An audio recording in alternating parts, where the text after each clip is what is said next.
Bienvenue dans cette leçon 7 sur la crainte de Dieu. Nous sommes en train d'étudier ce sujet qui est vraiment intéressant, primordial et je crois qu'il de plus en plus commence à s'éclairer pour vous et je le souhaite en tout cas prendre de l'importance et avoir aussi de la résonance et des implications dans votre vie. Donc, dans ce cours, on a déjà bien avancé, on a vu que la crainte de Dieu c'est vraiment un sujet fondamental dont l'Écriture traite aussi abondamment et qu'il est important de s'y intéresser. Dans la leçon 1, on a apporté une définition, différents types de crainte, et puis ça nous a amené aussi à parler vraiment de la crainte de Dieu. Et je vous rappelle, et ça revient tout au long du cours, que la crainte de Dieu peut se définir comme un profond respect qui s'exprime par le fait que Dieu soit notre référence, qu'il est notre préférence, et que nous ayons pour lui de la déférence et de la révérence. Et donc tout ça c'est clair au fur et à mesure que nous avançons ensemble. Et puis dans la leçon 3, on a parlé des bénéfices et des motivations par rapport à la crainte de Dieu. Ensuite, on a parlé aussi du fait de connaître Dieu et ce qui nous a amené dans les dernières leçons à parler des attributs de Dieu, puisqu'on voit que la crainte de Dieu est vraiment relié au fait de connaître Dieu. Et en fait, plus nous connaissons Dieu, plus nous avons la crainte pour lui, et plus nous craignons Dieu, plus nous pouvons le connaître en profondeur, plus nous pouvons vivre des choses avec lui, plus nous pouvons marcher dans ses voies. Et c'est quelque chose qui est vraiment fondamental, important, et je prie que vous soyez éclairés et que votre conscience du Seigneur soit vraiment de plus en plus grande, de plus en plus profonde, alors que vous cheminez, que nous cheminons dans la vie de foi, dans la vie chrétienne et dans la marche avec lui, et puis que notre service aussi soit vraiment marqué de la crainte de Dieu. Une saine crainte de Dieu, une juste crainte de Dieu qui nous amène à le respecter, qui nous amène à être conséquents, à être matures, mais qui nous amène aussi à nous attendre à des choses qui dépassent tout, parce que si nous sommes conscients de sa grandeur, de sa puissance, de qui il est, eh bien nous pouvons aussi dépendre de lui, ce qui quelque part va nous garder dans une simplicité, une humilité, mais aussi dépendre de lui, ce qui devrait nous donner de l'assurance, ce qui devrait nous donner une forme d'audace, parce qu'avec lui tout est possible, rien n'est impossible à Dieu, aucune parole révélée de Dieu n'échoue, toutes s'accomplissent. Alors si nous marchons dans la crainte de Dieu, nous pouvons voir sa puissance, sa gloire à l'œuvre. Et donc dans cette leçon aujourd'hui, leçon 7, on va continuer sur les attributs de Dieu, mais cette leçon s'intitule « Imitateur de Dieu », parce qu'en fait nous allons maintenant regarder ensemble certains attributs de Dieu, mais que nous sommes appelés à partager avec lui, que nous sommes appelés aussi à refléter, à manifester. Donc, dans cette leçon, nous voulons voir imitateur de Dieu et comment notre vie peut être marquée et devrait être marquée d'un certain nombre d'attributs qui sont propres à Dieu et aussi qui devraient être visibles chez nous. Alors Père, dans le nom de Jésus, merci encore pour ce moment d'enseignement, ce moment d'étude. Merci pour ta parole, merci pour le Saint-Esprit qui nous éclaire, qui nous inspire, qui nous dirige et qui vient nous révéler la pensée, la volonté de Dieu. Merci pour l'action de ta parole, merci pour l'action du Saint-Esprit, merci parce que nos vies sont transformées, ajustées au fur et à mesure que nous nous imprégnons de ce que tu dis, de ce que nous révèle ta parole. Père, merci parce que toi-même tu nous attires et tu nous aides à nous positionner sur ce chemin de la crainte de Dieu. Merci parce que tu fais de nous tes amis. Merci parce que tu te révèles et tu fais des choses qui nous dépassent parce que tu es si grand, tu es si infini, tu es si glorieux. Je te remercie Père. Amen. Amen. Alors, les attributs de Dieu, on en a vu plusieurs qui lui sont propres. Je ne les reprends pas tous, vous avez les dernières leçons. Et maintenant, regardons ensemble pour introduire Éphésiens au chapitre 5 et le verset 1er, une exhortation de l'apôtre Paul, Éphésiens 5, 1.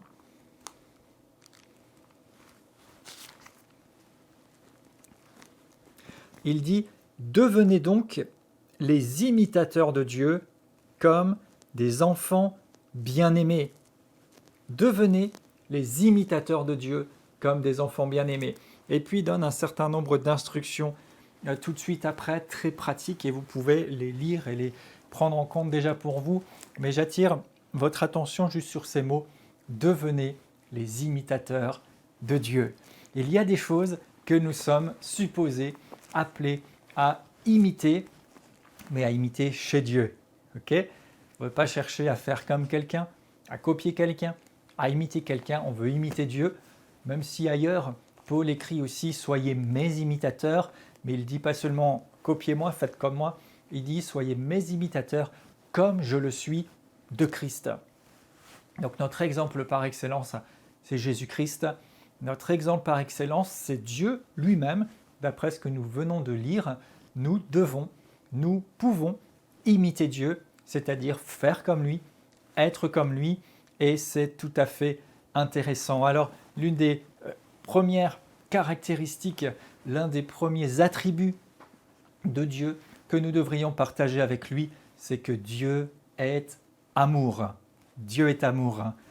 Jean 3,16, un passage bien connu, mais ô combien important, car Dieu a tant aimé le monde qu'il a donné son Fils unique, afin que quiconque croit en lui ne périsse pas, mais qu'il ait la vie éternelle. Dieu a tant aimé et il a donné. Il a démontré son amour, il a cherché à nous sauver et il offre ce salut à toute l'humanité. Il est amour. Jean 17, au verset 23, on voit cette prière de Jésus et au verset 22, il dit « Je leur ai donné la gloire que tu m'as donnée, afin qu'ils soient un, comme nous sommes un, moi en eux, toi en moi, afin qu'ils soient parfaitement un, et que le monde connaisse que tu m'as envoyé et que tu les as aimés comme tu m'as aimé. » Donc Jésus prie que le monde puisse savoir que Dieu nous a aimés comme il a aimé son Fils. Et Dieu lui-même a rendu plusieurs fois témoignage à l'amour qu'il a pour son Fils. Il nous aime. Il nous aime. Dieu est amour. Romains 5, verset 8.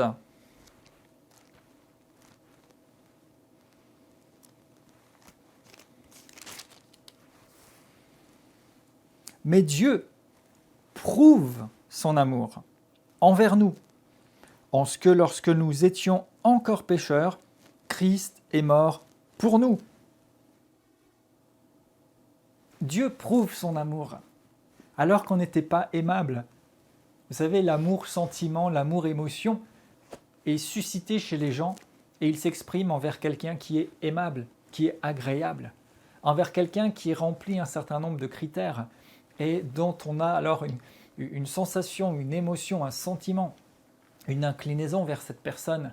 Mais l'amour divin, l'amour selon Dieu, qui en soi est tout un sujet, tout un enseignement, mais cet amour de Dieu, Dieu est amour, c'est sa nature même, eh bien c'est quelque chose qui est puissant parce que ça ne dépend pas des émotions, ça ne dépend pas des sentiments, ça ne dépend pas d'une sensation, ça ne dépend pas de ce qui est visible, ça ne dépend pas de certains critères qui seraient satisfaits ou pas, parce que Dieu, a un amour si puissant que pendant qu'on était loin de lui, pendant qu'on était pécheurs, pendant qu'on était opposés à lui, il nous a aimés. Et nous pouvons l'aimer aujourd'hui parce qu'il nous a aimés le premier. Dieu est amour.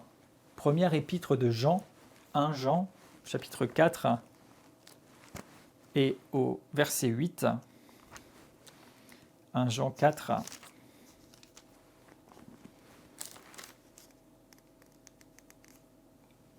Verset 8, il est écrit « Celui qui n'aime pas n'a pas connu Dieu, car Dieu est amour. » Vous voyez, là c'est écrit textuellement « Dieu est amour. » L'amour de Dieu a été manifesté envers nous en ce que Dieu a envoyé son Fils unique dans le monde afin que nous vivions par lui. Dieu est amour. Et au verset 16, encore une fois, il est dit « Dieu est amour. Et celui qui demeure dans l'amour demeure en Dieu et Dieu demeure en lui. » Donc alors que nous sommes supposés être imitateurs de Dieu et partager certains de ses attributs, Et ici, nous voyons que l'amour est une caractéristique, un attribut par excellence de Dieu. Et je n'ai pris que quelques passages, mais en fait, tout au long de l'Écriture, cet amour s'exprime. Et il est témoigné de cet amour. Et nous sommes aussi supposés manifester cet amour. Parce que si nous sommes de Dieu, nous sommes amour. Comme il est amour, nous sommes amour. Comme il demeure en nous et que nous demeurons en lui, alors nous aimons. Donc, soyons des imitateurs de Dieu en partageant l'attribut de l'amour. Dieu est amour. C'est même sa nature. Et nous devrions être animés de cet amour. Dieu ne nous dit pas aimez, essayez d'aimer les autres. Vous savez, de nombreuses fois, il est dit aimez-vous les uns les autres, aimez vos prochains comme vous-même, etc. Mais en fait, la clé dont nous avons besoin, c'est de recevoir l'amour de Dieu et de permettre à l'amour de Dieu de passer à travers notre vie, de se manifester dans notre vie pour s'exprimer envers les gens, envers qui peut-être nous n'aurions pas particulièrement exprimé un amour dans un sens naturel. Et vous savez, on ne veut pas l'étudier en détail ici, mais il y a plusieurs sortes, plusieurs niveaux, plusieurs natures d'amour qui sont exprimées dans la parole de Dieu. Mais il est question ici de l'amour divin, l'amour selon Dieu, quelque chose qui est vraiment surnaturel, puissant et qui dépasse les éléments naturels, les éléments physiques, les éléments moraux, les ressentis, toutes ces choses-là. C'est la nature même de Dieu qui s'exprime parce qu'il est amour et nous pouvons être amour de la part de Dieu dans notre génération, dans notre environnement. Un deuxième aspect, un deuxième attribut de Dieu que nous pouvons et devons aussi partager avec lui, c'est la justice. La justice. Dieu est juste. Et il y a énormément de passages des Écritures qui rendent témoignage de la justice de Dieu. Dieu est juste. Et vous savez, l'amour et la justice fonctionnent ensemble. Parfois on dit oui, mais si tu m'aimes ou si tu aimes quelqu'un, tu vas tolérer certaines choses, tu vas accepter comme il est, tu vas le laisser faire, etc.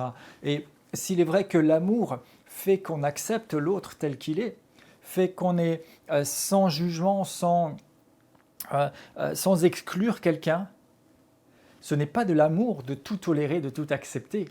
L'amour, c'est aussi la justice. L'amour, c'est aussi de chercher, de vouloir le bien de l'autre. Et bien sûr, vous connaissez peut-être, et sinon, lisez, révisez 1 Corinthiens 13, cette écriture qui décrit plusieurs facettes de l'amour, l'amour selon Dieu. Et vous savez, l'amour fonctionne avec la justice. Si vous aimez vraiment, vous êtes juste. Et quand on parle ici de justice, il y a aussi l'aspect correction, il y a aussi l'aspect jugement. Parce que celui qui aime est équitable. Et Dieu est amour, mais Dieu est justice. Ce qui veut dire que Dieu ne laisse pas chacun faire ce qu'il veut. Et puis, tout le monde est à la même enseigne. Dieu laisse à chacun le libre choix, mais en connaissance de cause, soit de marcher avec Dieu, d'accepter le salut qui est en Jésus-Christ, de marcher avec le Seigneur et alors de vivre l'éternité avec lui, ou alors de choisir sciemment de ne pas le faire, mais de s'opposer à Dieu et en connaissance de cause, savoir bien, que si l'on ne s'est pas attaché à Christ, si l'on n'est pas né de nouveau, bien, l'on va tout simplement vers la condamnation et la destruction éternelle. Lisons Romains 2 au verset 9.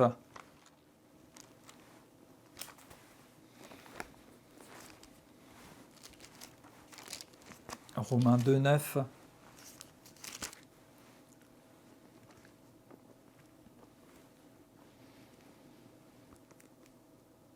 Il est dit, il y a tribulation et angoisse sur toute âme d'homme qui fait le mal, juif ou grec, ça veut dire qu'en fait il n'y a pas de distinction de personne.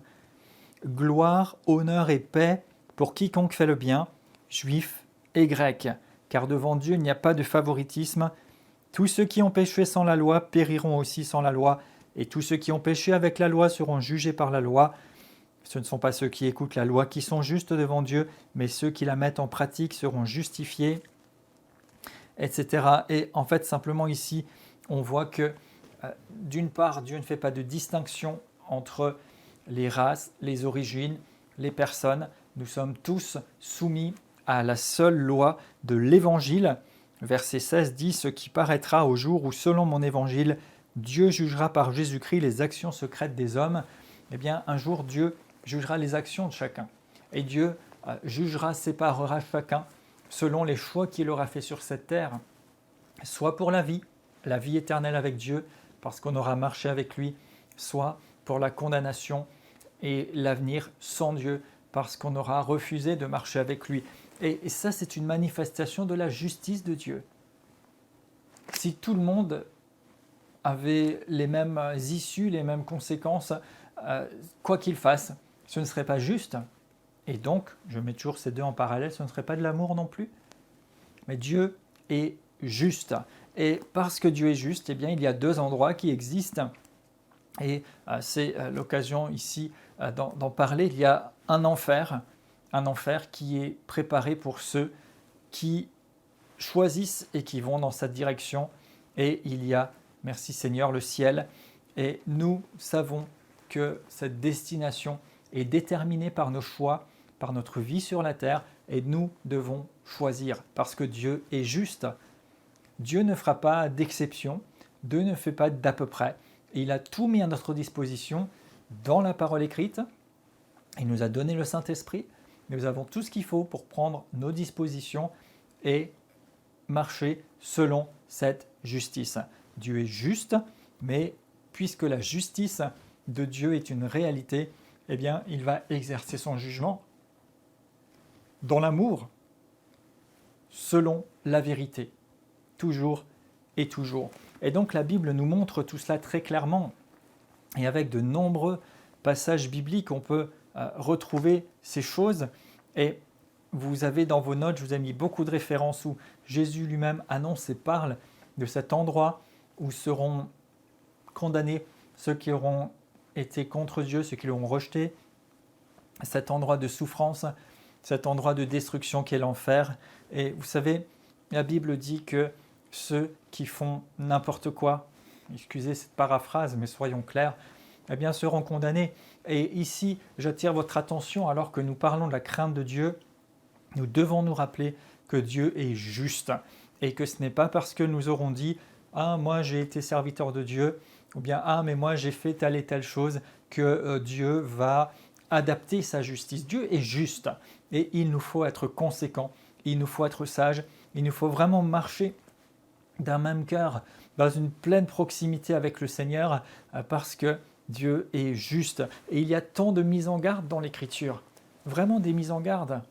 Vous savez, Jésus dira, ce ne sont pas tous ceux qui me disent « Seigneur, Seigneur » qui entreront dans le royaume, mais celui-là seul qui fait la volonté de mon Père.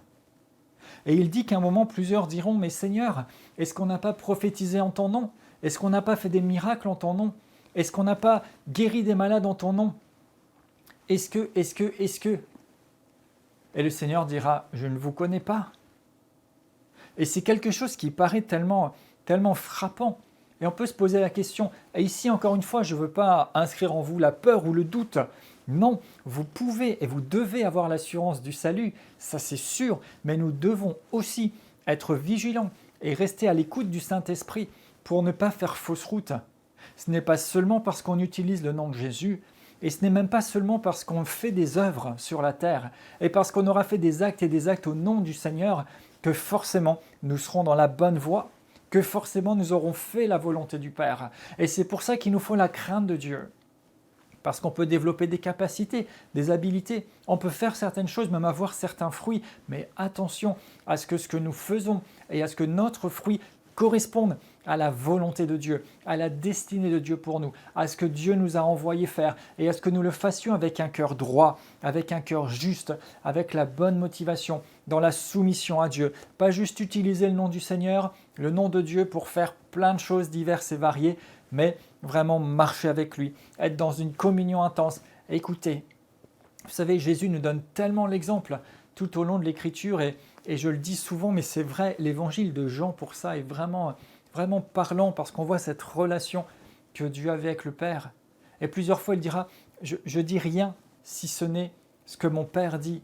Je ne fais rien si je n'ai pas la direction du Père. Je ne fais que ce que je vois faire au Père. Le Fils ne parle pas de lui-même, il parle de la part du Père. Les œuvres, ce ne sont pas moi qui les fais, c'est le Père qui agit.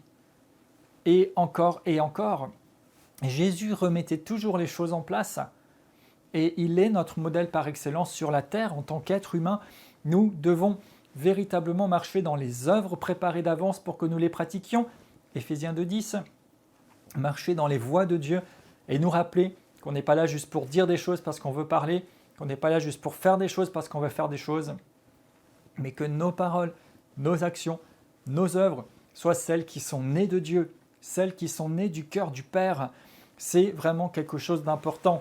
Regardons une mise en garde toujours par rapport aux serviteurs de Dieu dans Galates chapitre 1, versets 6 à 10.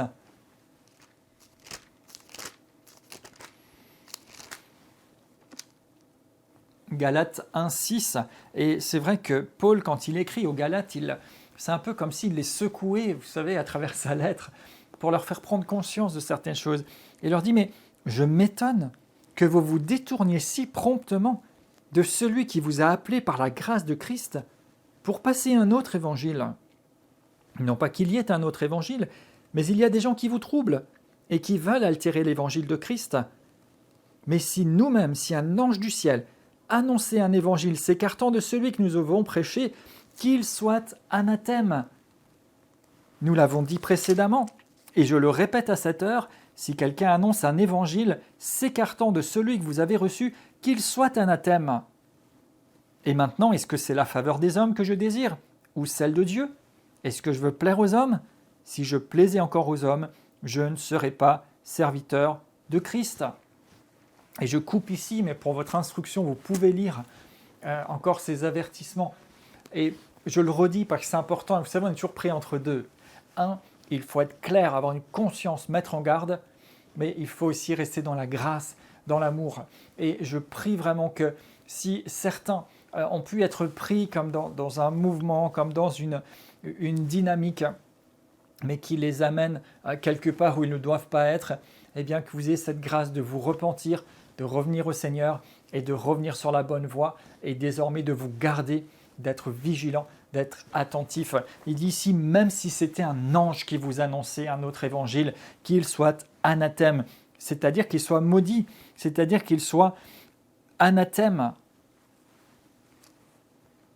Ça veut dire qu'il n'y a rien d'autre à annoncer que Christ, Jésus-Christ, vivant, mort, ressuscité, glorifié. Il n'y a pas d'autre évangile que l'évangile que Paul annonçait. Paul annonçait plutôt l'évangile de Christ. Il annonçait la parole de Dieu. Il annonçait la révélation. Il annonçait le mystère de Christ et l'Église. Il annonçait des réalités célestes. Il a vécu lui-même des expériences célestes. Il n'y a pas d'autre évangile que celui qui a été annoncé, quand bien même ce serait un ange. Ça veut dire qu'on ne va pas essayer d'arranger, de trafiquer, d'utiliser, de manipuler la parole de Dieu pour en faire quoi que ce soit, parce que si l'évangile est tordu, eh bien il y aura une condamnation, il y en aura une. Il ne faut pas s'imaginer que cela se passera comme ça. Et il dit quelque chose de tellement important au verset 10. Est-ce que je cherche la faveur des hommes ou bien la faveur de Dieu? Est-ce que je veux plaire aux hommes ou à Dieu? Et il y a là un grand danger. Et je crois aussi que dans des temps que nous vivons, où l'œuvre de l'Esprit s'intensifie, augmente, il nous faut être attentifs. Attention au compromis. Attention à ne pas essayer de plaire aux gens, à ne pas essayer de rentrer dans un moule pour que ça passe, mais à être intègre, attaché à la vérité, attaché à Dieu. Même si ça doit nous coûter peut-être une image, même si ça doit nous coûter différentes choses, vous savez, rien ne vaut le prix de notre éternité et de celle des gens qui nous regardent, qui nous entendent. Rien ne vaut le prix du ministère que Dieu nous a confié. Donc attention. On ne va pas adapter le message, on ne va pas adapter la façon de faire juste pour faire plaisir aux gens, juste pour leur plaire, au risque de ne pas obéir à Dieu. Nous devons obéir à Dieu. Si vous êtes serviteur et servante de Dieu, ou si vous sentez l'appel de Dieu et que vous vous préparez pour ça, je vous dis attention, ne cherchez pas à plaire d'abord aux gens, cherchez toujours à plaire à Dieu, toujours. parce que sinon vous êtes en grand danger. Ne dépendez jamais de l'opinion des gens, ne dépendez jamais de plaire aux gens. Je ne parle pas non plus de faire électron libre et de n'écouter rien ni personne. Non, mais vous devez obéir à Dieu, même si ça coûte l'image que vous avez par rapport à certaines personnes. Après, avec plusieurs serviteurs et servantes de Dieu, c'est bon de se consulter mutuellement, d'être dans des interactions pour éviter de faire fausse route, pour éviter de se tromper, pour éviter de passer à côté. Mais nous ne devons pas chercher seulement ce qui fait plaisir aux gens qui sont là. Nous devons chercher ce que Dieu attend de nous, le servir tel quel, être dans l'intégrité et dans la vérité, parce que Dieu est juste. Et si aujourd'hui on peut se dire oui, mais il y en a qui font n'importe quoi et puis ils ont l'air de réussir, peut-être aujourd'hui, mais à l'heure du jugement, seront séparés ceux qui ont été fidèles. Et il y a plusieurs paraboles que vous pourriez relire ici et reprendre. La parabole des serviteurs à qui le maître a laissé des talents alors qu'il est parti loin pour recevoir le royaume. Et puis quand il rentre, certains ont fait fructifier le talent et un autre l'a juste caché. Parce qu'il avait peur, parce qu'il n'avait pas la bonne attitude, il n'a pas obéi, il a été puni par son maître. Et ceux qui ont fait fructifier sont entrés dans la joie de leur maître. Dieu ne nous a pas appelés à faire ce qu'on veut, à utiliser son nom, à utiliser sa parole pour plaire aux gens, pour se faire une petite activité ou que sais-je. Dieu nous a appelés, nous a mis à part pour le servir dans l'onction, dans la sainteté, dans la vérité, dans la puissance de l'évangile, dans la puissance de la foi, dans la dimension de la gloire de Dieu, dans la dimension céleste. Et pour ça, nous devons être conséquents. On ne doit pas s'amuser, à partir dans tous les sens, pas non plus être à l'affût de la dernière mode, le dernier message qui passe. Vous savez, il y a des moments, il y a comme des effets de mode, il y a des pensées, des réflexions, des messages, des choses qui circulent tout d'un coup et puis beaucoup s'engouffrent dedans. Mais est-ce que vous cherchez le dernier sujet à la mode? Est-ce que vous cherchez ce que les gens ont envie d'entendre? Est-ce que vous cherchez ce qui va plaire et ce qui va vous donner une certaine notoriété? Ou bien est-ce que vous parlez ce que Dieu vous dit? Ou bien est-ce que vous obéissez à l'appel de Dieu? L'un n'empêche pas l'autre. C'est-à-dire que quand vous obéissez à Dieu, quand vous obéissez au Seigneur, que vous prêchez ce que vous devez prêcher, que vous marchez dans la droiture, dans la vérité, vous aurez du résultat. Maintenant, ce résultat ne se mesure certainement pas de la même façon que ce que bien souvent la pensée humaine ou charnelle considère comme du résultat, mais vous aurez un vrai résultat et un résultat qui dure. Par contre, si vous cherchez une espèce de succès facile, en sautant sur tout ce qui passe par là, en utilisant des méthodes de succès, mais en oubliant pourquoi vous êtes là, qu'est-ce que c'est le ministère, qu'est-ce que c'est l'appel, qui vous a appelé, qui vous a envoyé, vous pourrez avoir un semblant de succès humain, mais en fait tout ça, ça n'aura pas de valeur, ça ne vaudra rien. Rappelez-vous, quelque part, l'Écriture dit que l'œuvre qui est de Dieu et qui tient, on verra quand le feu viendra éprouver ça. Ce qui est de la paille, du chaume, ça sera brûlé, ça disparaîtra. Mais ce qui a été bâti avec des matériaux durables, ce qui vient de Dieu, ça tiendra. Ça tiendra. Donc ne vous laissez pas prendre, ne tombez pas dans ces travers parce que Dieu est juste. Dieu est juste. Et quand on dit Dieu est juste, c'est en même temps une mise en garde et un avertissement. Ne faites pas n'importe quoi parce que Dieu ne laissera pas passer n'importe quoi. Mais c'est en même temps aussi un encouragement parce que Dieu est juste et il n'oublie pas votre travail. Et comme Paul exhortait les croyants, il disait Dieu est juste et il n'oublie pas le travail, l'œuvre que vous avez faite et il le récompensera. Et nous voulons regarder à Dieu, nous voulons rester attachés à lui parce qu'il est juste.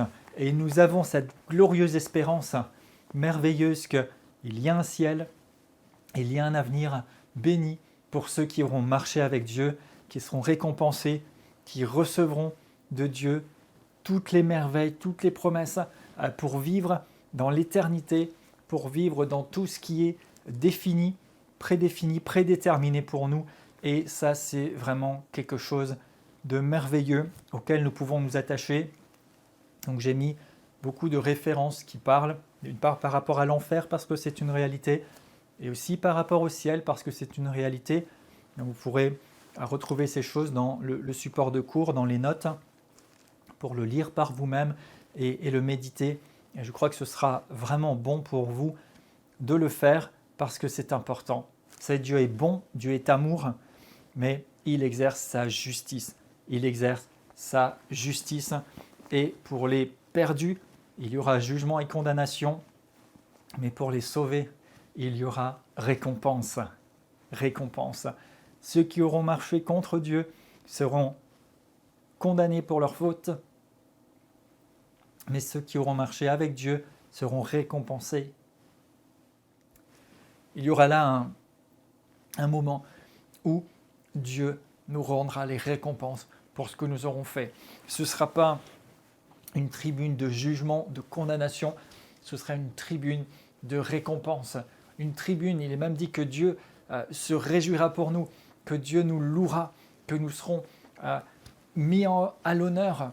Mais ce qui est merveilleux aussi, c'est que ces récompenses que nous aurons, nous pourrons les rendre à notre Maître, lui rendre la gloire, les jeter à ses pieds, l'adorer, l'honorer avec ses récompenses, parce que ce sera le fruit de notre communion avec lui, d'avoir marché dans la sainteté, d'avoir marché dans la vérité, d'avoir marché dans l'amour de Dieu, d'avoir marché dans la justice. Pourquoi j'insiste, et ça peut paraître long, et en plus j'ai mis toutes ces références, on ne va pas les lire ensemble, mais je vous invite vraiment à le revoir pour vous, et c'est important d'avoir aussi les éléments.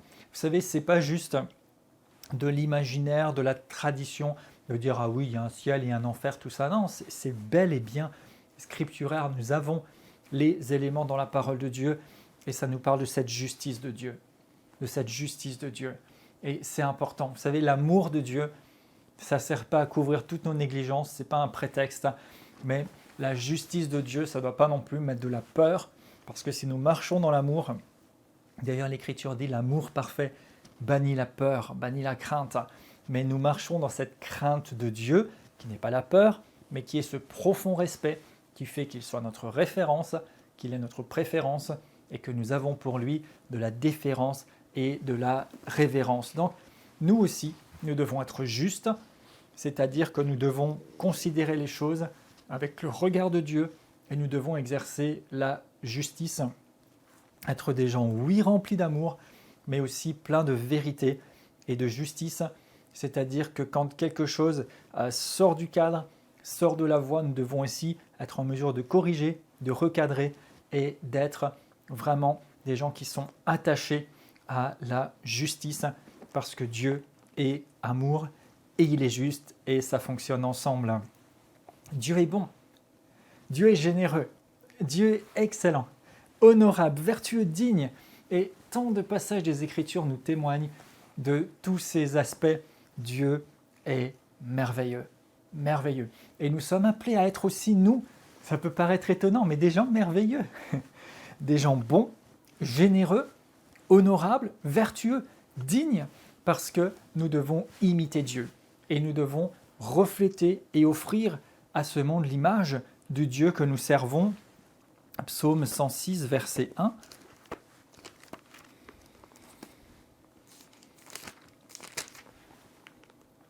Louez l'Éternel car il est bon, car sa miséricorde dure à toujours.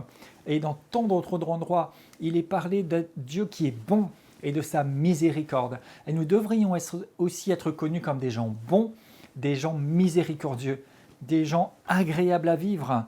Marc 10, verset 18.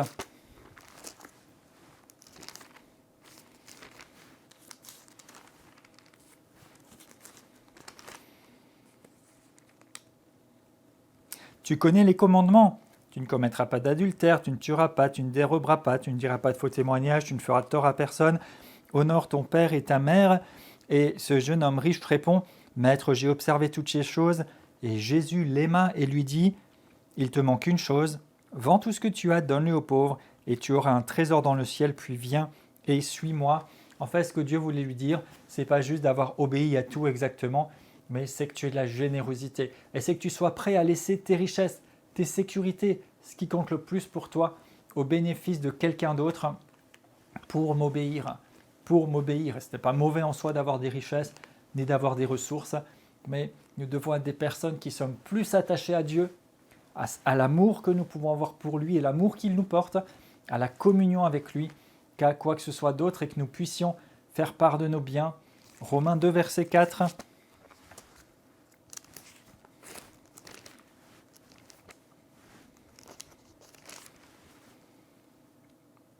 Il est dit, méprises-tu les richesses de sa bonté, de sa patience, de sa longanimité, ne reconnaissant pas que la bonté de Dieu te pousse à la repentance?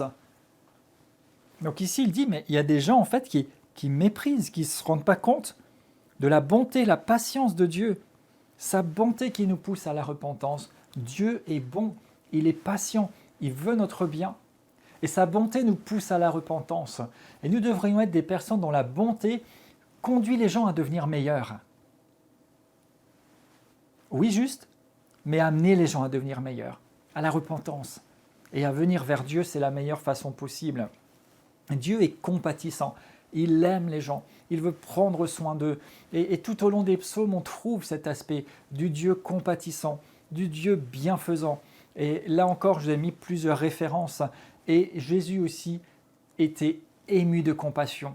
Il était animé par une compassion, c'est-à-dire une capacité de prendre part à la situation des gens, à leur souffrance, à leur douleur, à leurs difficultés, et à être avec eux.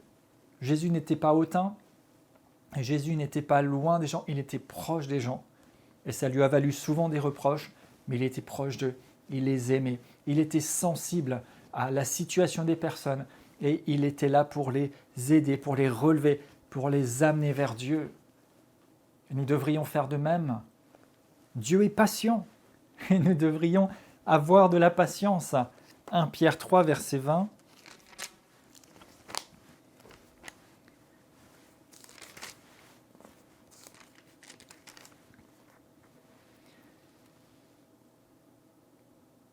La patience de Dieu se prolongeait au jour de Noé, pendant la construction de l'arche, dans laquelle un petit nombre de personnes furent sauvées à travers l'eau.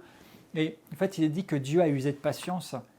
Pendant que Noé construisait, tout le monde se moquait de lui, les gens le raillaient, ils étaient sur d'autres choses, ils pensaient qu'il était fou.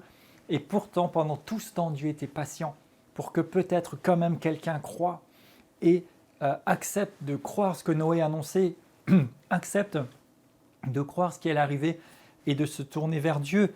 2 Pierre 3, verset 9.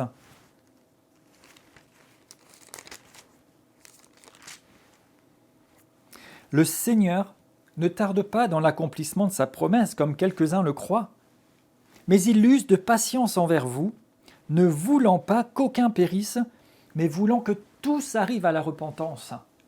Et parfois, c'est vrai qu'on pourrait se dire, mais pourquoi Dieu n'a pas encore exercé son jugement? Jésus serait revenu, et puis on serait passé déjà à d'autres événements qui doivent arriver. Mais ici, il dit, Dieu tiendra sa promesse, mais il use de patience pour qu'un maximum de gens puissent se tourner à lui, vers lui, pour qu'un maximum de gens puissent se repentir et être sauvés. Et nous devrions être des gens patients pour écouter, pour accepter les gens tels qu'ils sont et les amener au Seigneur pour qu'ils changent, et aussi être patients pour permettre que des gens encore entrent dans le salut, entrent dans la promesse, entrent dans une marche avec Dieu. Ne pas penser qu'à nous.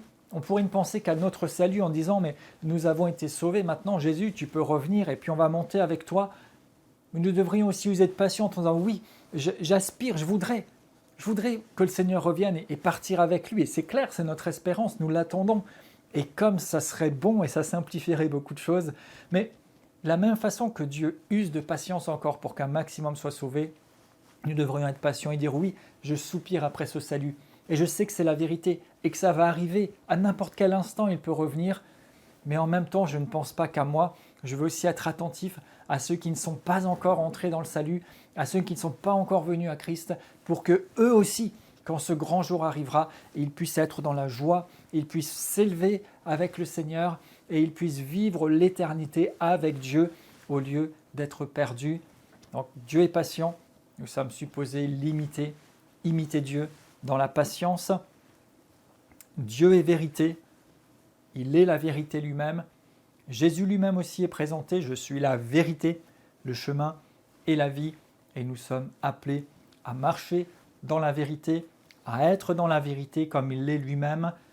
Dans Jean 17, Jésus prie le Père, sanctifie-les par ta vérité, car ta parole est la vérité.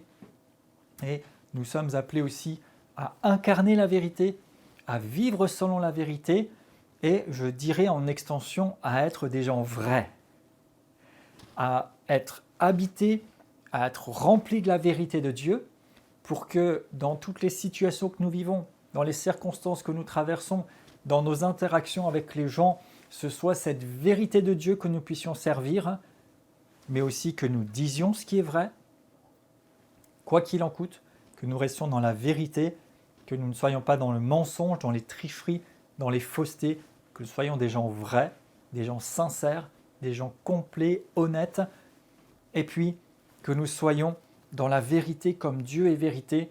Ça veut dire qu'on ne fasse pas semblant. Ça veut dire que si ça va, si nous sommes forts dans certaines choses, eh bien, alléluia, soyons forts et manifestons cette force.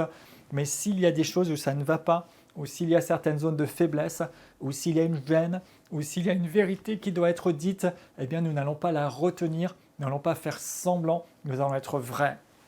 Nous n'allons pas faire semblant. Nous n'allons pas faire des choses comme si Dieu nous avait parlé alors qu'il ne l'a pas fait. Vous savez quel malheur et quelle tristesse de voir des gens qui parlent comme si Dieu leur avait parlé alors qu'il ne leur a pas parlé. Dans ce cas-là, ne dites rien. Mais on y reviendra. En tout cas, Dieu est vérité et nous sommes appelés à imiter Dieu dans la vérité. Et puis Dieu est fidèle. Et quand on parle de fidèle, on peut y associer la notion de loyauté, de fiabilité, de constance. Ça veut dire qu'on peut compter sur vous. Vous ne changez pas à chaque instant. Vous êtes dévoué, vous êtes consacré, vous êtes loyal. Quand vous prenez un engagement, vous tenez l'engagement. Quand vous dites que vous ferez une chose, vous le faites. Et si vraiment, vraiment, vous ne pouvez pas, alors vous vous dégagez, mais de manière correcte. Vous êtes quelqu'un de constant dans vos engagements, dans vos activités. Vous le faites de plein cœur, complètement. Vous ne changez pas constamment. Et la Bible nous montre que Dieu est fidèle. Nous avons déjà vu qu'il est immuable, qu'il n'a pas de changement ou de variation. Eh bien, nous sommes appelés aussi à montrer cette fidélité, cette loyauté, cette constance, avec un dévouement, avec une consécration, parce que nous sommes appelés à imiter Dieu, à partager ces attributs-là, l'amour, la justice, la bonté, la générosité, l'honneur, la vertu, la compassion, la patience, la vérité, la fidélité, la loyauté, la constance. Et tout cela se retrouve aussi dans ce que nous appelons le fruit de l'esprit, du moins que la Bible appelle le fruit de l'esprit, Galates 5, 22. Et là aussi, nous allons juste en faire lecture, le mentionner, mais vous avez tout un cours complet détaillé sur le fruit de l'esprit. Galates 5, verset 22. Le fruit de l'esprit, c'est l'amour, la joie, la paix, la patience, la bonté, la bienveillance, la foi, la douceur, la maîtrise de soi. Et donc, toutes ces choses, ce sont des fruits de l'esprit. Les fruits de notre esprit, notre nature spirituelle régénérée, le fruit de l'esprit de Dieu, c'est-à-dire que Dieu lui-même manifeste ces choses et nous sommes supposés imiter Dieu dans ces choses et c'est quelque chose qui doit être le fruit de notre être intérieur et se manifester dans toutes nos dimensions pour être une bénédiction, pour révéler Dieu et qui est aussi un aspect, un reflet de notre crainte pour Dieu parce que nous avons pour lui un profond respect. Il est notre référence. Ma référence, c'est aussi ce que je regarde, ce qui m'inspire. Si Dieu est ma référence, mon inspiration, mon modèle par excellence, je vais marcher dans la crainte de Dieu, je vais manifester ces choses. Il a ma préférence. Quand j'ai le choix entre la vérité ou pas, la patience ou pas, la justice ou pas, la bonté ou pas, l'amour ou pas, si j'ai une préférence absolue pour lui, je vais faire le bon choix. Et puis j'ai pour lui de la déférence et de la révérence. Et l'Écriture nous dit d'avoir en nous les mêmes sentiments qui étaient en Christ. Philippiens 2,5. Et Christ était rempli d'amour pour les gens, rempli de compassion, rempli d'amour de la vérité, rempli du zèle de la maison de Dieu. Et Jésus dit, on finira là-dessus aujourd'hui, Luc 6, verset 40, que le disciple accompli est comme son maître. Nous voulons être comme Jésus, nous voulons être imitateurs de Dieu Et alors que nous marchons dans la crainte de Dieu, nous connaissons de plus en plus Dieu, ce qui nous fait grandir dans la crainte de Dieu, ce qui nous amène à pouvoir le connaître encore davantage, à faire encore plus davantage un avec lui. Et Dieu a des attributs que nous sommes supposés partager, manifester aussi. Et c'est un signe de cette crainte de Dieu. Il est notre référence, il a notre préférence et nous avons pour lui de la révérence et de la déférence. Et on va s'arrêter là pour cette leçon. Et dans la prochaine leçon, on parlera justement encore de notre communion avec Dieu en rapport avec la crainte de Dieu. À bientôt.